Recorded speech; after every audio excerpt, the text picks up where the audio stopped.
Welcome to Billy Review Stuff, where I review stuff. Today I'm looking at the Figura Obscura, Frankenstein's creature from the Four Horsemen.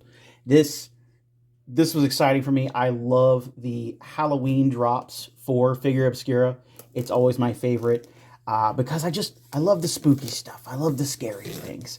And this being based on the literary version of Frankenstein's creature has where it's a look that we don't usually see for him, because usually it's like the universal style of like green square head bolts, stuff like that. But I want to take a look at this is the magnet part there and see what, yeah, that's super cool. Seeing Frankenstein's kind of study there and everything, that's really cool.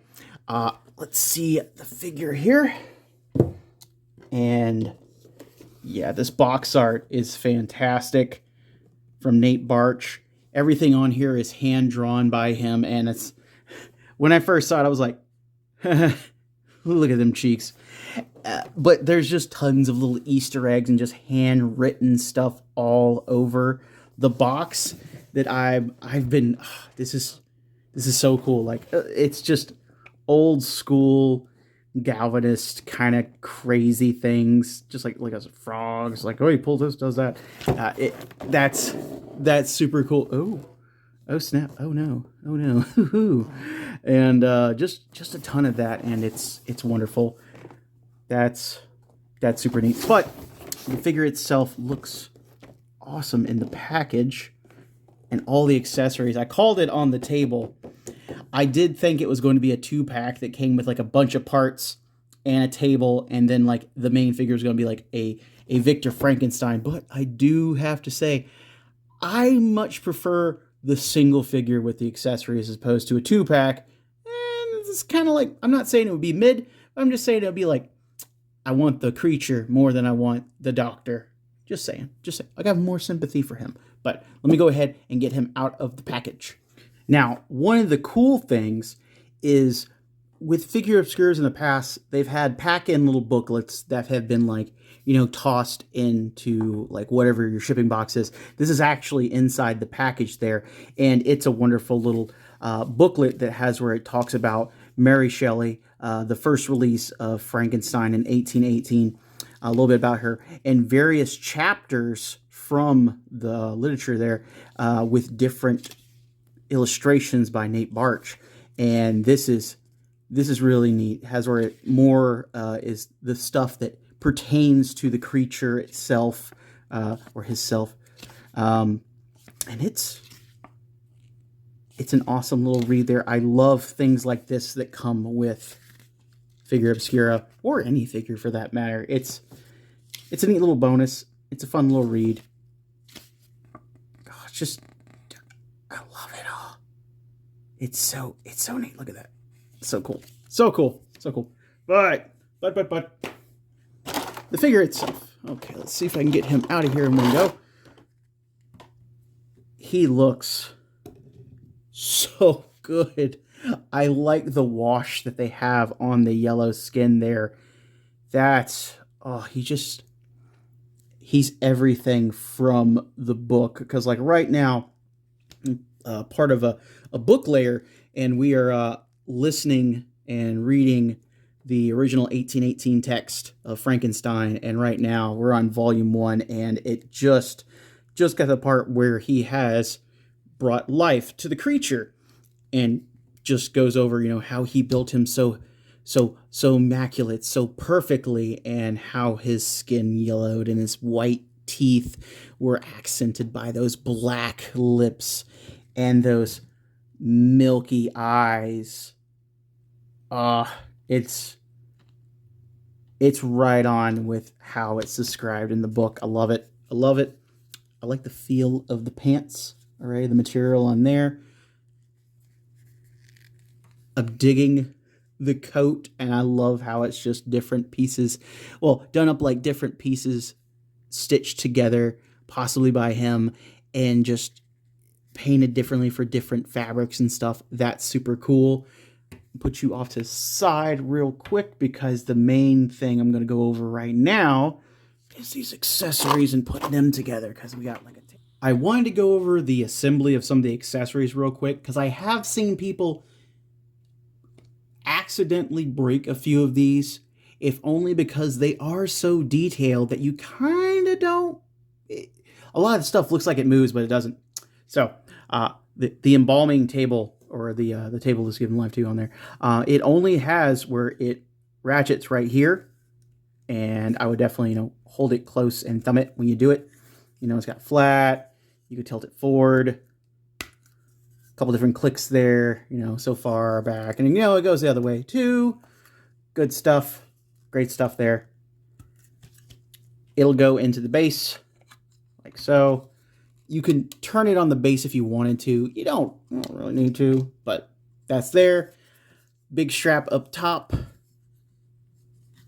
Well, because it has two straps. One's longer than the other one. One's for the legs, one's for the arms. It does have like two different holes to kind of go on, so you can kind of make it a little tighter, make it a little looser, whatever works for whatever figure you put in here, because you don't necessarily have to just use it for Frankenstein's creature, so that's real neat there. We'll get on there. Come on. But that's the only pieces on this that move. So I know it looks like you could turn it from here, or you could fiddle with this lever right here. Don't. Just don't. Two movement points. Base of the table to twist, and up here to move back and forth. That's what's going on there. The table for his accessories and things like that just goes together like that. Boom, it's a table. You can put stuff on top of it. I guess you would say this is like a little generator, or maybe like partially like old time alternator, something to generate an electrical current. This does not turn. It looks like it turns. It does not turn. It does not turn. And it has a bendy wire coming out both sides of it. You could move this back and forth if you wanted to. There's actually another space on there, another little hole if you wanted to route it back in. Or honestly, if you wanted to get more thin black bendy wire, you could do more with it if you wanted to. But it does have where you can just you can pull it back and forth. See, I'm pulling it back and forth right there, different lengths. It has, I don't know exactly what it's supposed to be here, but it has two holes. Well, technically four. It's got one hole going through the bottom. You could run the wire through there. It has a hole in the top. You could run it through there. And then I imagine these maybe are supposed to be capacitors, but you can run through there any which way you want to. And again, you can get more wire, make some kind of crazy elaborate setup, but it's a good 12 inches of wire with this, I think. Yeah, just about. I think it's about like a foot of wire right there. So you can just run it however you want to, and just as long as the wire fits through that little hole, you can do whatever you want to with it. So lots of fun setup stuff there. Fiddle with that later. It does have where it comes with a couple bell jars, so you can put one of the heads in there. Boom, you're trapped forever. Wonderful. And it looks really cool. For the accessories that come with Frankenstein's creature here, it's a lot, honestly. And I think it's probably some of my favorite ones. I mean, the Anubis and Beset had where it was cool, but I like this. I like this a lot. Pretty neat. And it does come with some books. I think it's the same books that came with Jacob Marley, just repainted. Got the same kind of little hole there. So if you had the Jacob Marley change, you could put these on there if you wanted to, swap them out and stuff. Real neat. The only accessory, we got little wraps you can swap in there with them. These guys' heads, really great looking. He also has the ankle and wrist manacles. Just pop off the legs and arms to put those on. You see the difference there. And they don't... All right, after fiddling with this figure, getting my hands on it, moving around, changing out some parts and everything, there's a few things to look out for with this figure. The main one, for me anyway, from just being a worrywart and just cautious about design, is changing out the heads. Definitely heat up the heads before you do anything, because the head ball is painted, and it does have where it is like it's a smaller connection between this and that disc there. So if you rock it back and forth trying to like wallow it on there, if you put it on there like this and went back and forth like that, there's a good chance you could start to stress that going back and forth that way. If you want to do that, if you want to like push it on there, I would definitely push and go forward to back, not side to side, and then you got your head on there and you're good. And it shouldn't stress it out, because if you have where you wiggle it one way or other, it will go with the range of motion there and not against it going back and forth. So don't do it too much like that. Just take your time, loosen it up. I don't like that the ball is painted. If the top of this ball wasn't painted, I don't think it would have as much friction on it to have where it might cause some issues. But it's just something to pay attention to. Just be careful with your toy. Again, this isn't like a mass retail toy. Again, you had to buy this directly from Four Horsemen. It's not a mass market figure. It has a large release. It's just not a mass market figure like that. So take care. It's easy to pull off the feet. Squeeze them, twist them, pull slowly. Fantastic. I like this little waist belt piece. It has where it goes over the pelvis area so that the torso kind of matches up there, and it has something for the belt to loop around and give it some thickness there. It keeps it from just like sinking in on itself. I like that.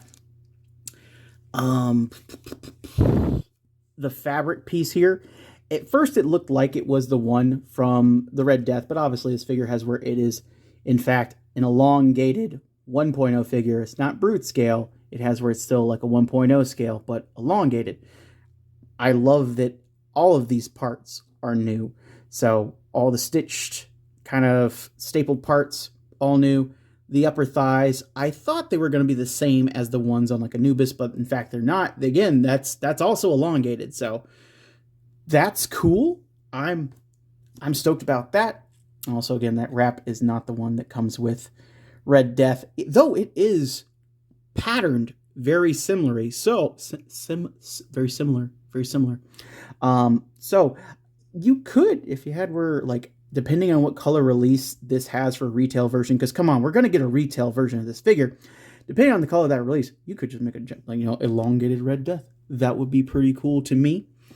I like all of the extra heads that come with him, like the repainted Hagnon head. So we have like a corpse Hagnon, and yeah, it is dead pupils in there, which is fantastic, because like looking at it, I was just like, is that the light? I'm like, no, that's pupils. That's really cool.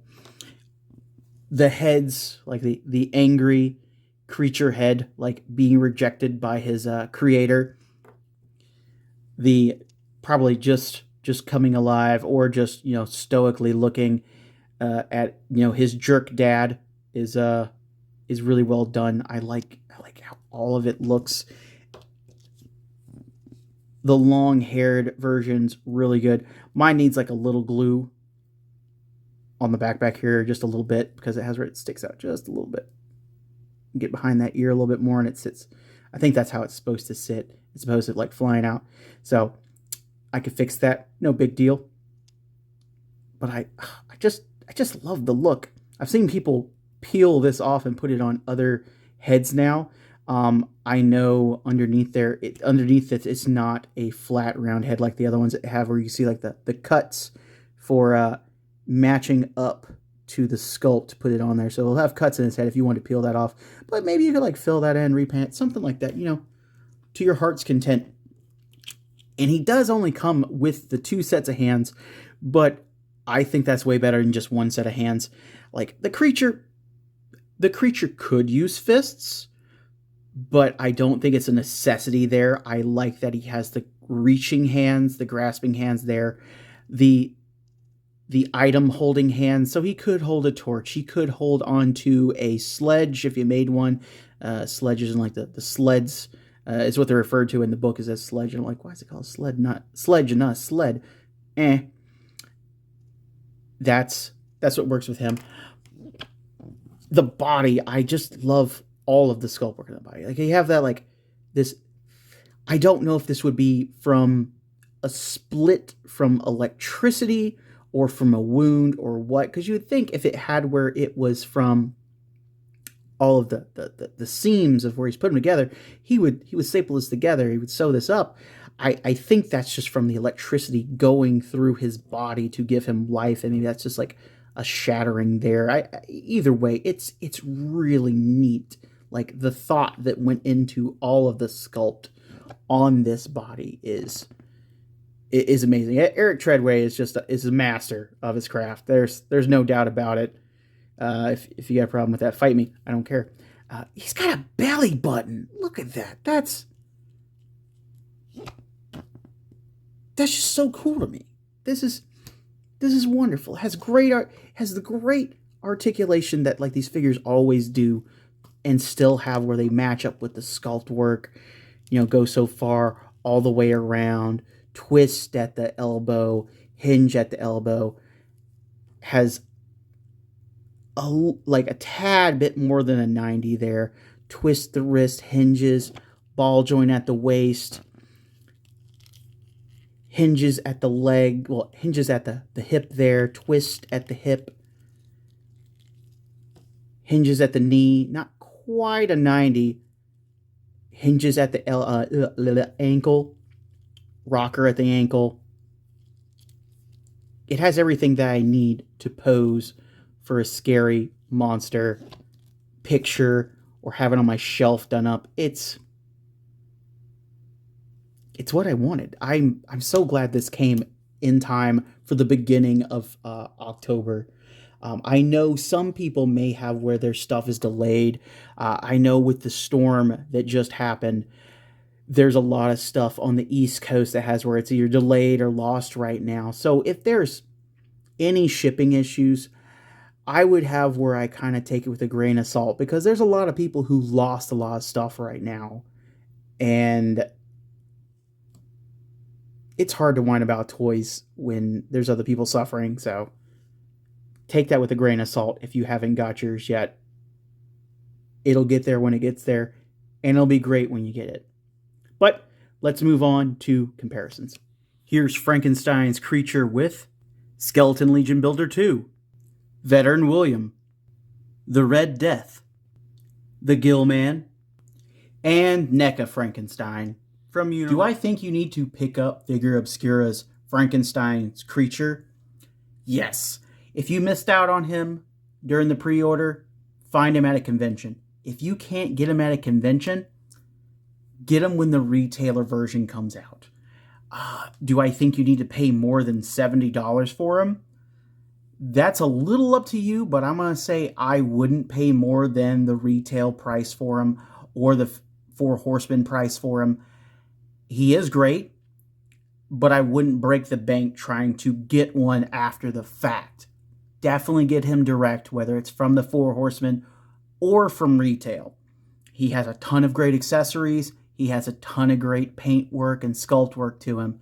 And he's perfect for spooky season. I am so glad I have him for October, and just am gonna keep fiddling with him and taking pictures with him and just popping and swapping. And that's my plan. So tell me what you think down below in the comments. Did you pick him up? Are you going to pick him up? Did you pass on him? And why'd you pass on him? Or are you waiting for the retail version to kind of see what they do with that? Because I'm kind of wondering if they would actually do a different skin color, whether it be like a grayish blue or a more like pale corpse color. I don't know if they would ever do like a palish green. Who knows? But we'll see once that happens. But this has been Billy Beige. I'll see you in the next video. Please like, share, and subscribe. And have a happy Halloween season, guys. Later.